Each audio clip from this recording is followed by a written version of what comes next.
The question was, they gave out these 20,000 tickets. The venue seats 1,400. We got here at about 11 o'clock today. We started talking to people online, and the question was, what's the deal? Are these people here actually to see Trump? Are they here to jeer Trump or protest Trump? Are they undecided about how they feel about Trump? Well, what ended up happening was, when folks got to the door, despite the fact that many had been waiting for 5 or 6 or 7 hours, some, I think, in just genuine good faith, wanted to hear what the guy had to say. They were asked point blank, are you a supporter or not? And if they said no, they were tossed out.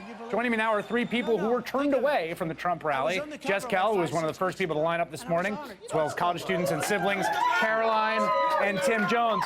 Jess, so what brought you down to the rally? I came down because I wanted to see the process as it unfolded. And you were with your son, right? My son was in line at 10 this morning. I actually got here around 4. Okay, so you go up and you're about to go in, and what did they say to you? They said, "Are you a Trump supporter?" And I said, "I'm here to listen and observe and learn." And they repeated their question, "Are you a Trump supporter?" And I said, "I'm here to listen." And they indicated that I needed to leave. And you need to leave now or you'll be arrested for trespassing. This is a private event. They said it's a private event for Trump supporters, and if you were trespassing if you were not a supporter. And I was escorted out by the police.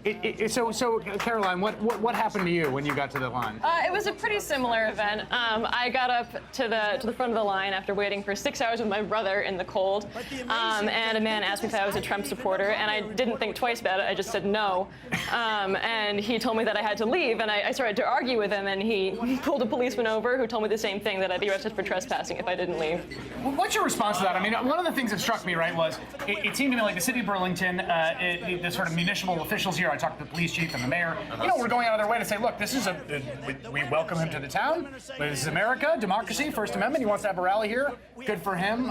How do you feel about being kicked out? I mean, I think the real shame is that, when you have a political event, they have, they say online, if it was a Fish concert, they would totally shut down the event. It would be not, with the irresponsibility of the campaign giving so many tickets away and with so many few seats to actually hold people, then they wouldn't even let those people in.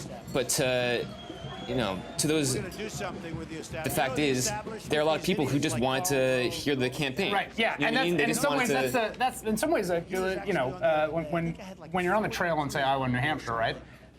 You do events not just for your supporters. In fact, that's what campaigning generally is going to talk to people who don't yet support you to try to convince you. And I was undecided. I wanted to hear the opposing points of view. I wanted to hear why, because I hadn't seen him speak in person. There's certainly many reasons that he may not have come across that way in the way that media portrays him. But I talked to people today. I thought it was interesting. What Katie said there is key. If you go back and look at 2008, right? Barack Obama campaigned in states that people forgot about, and it actually helped him put points on the board.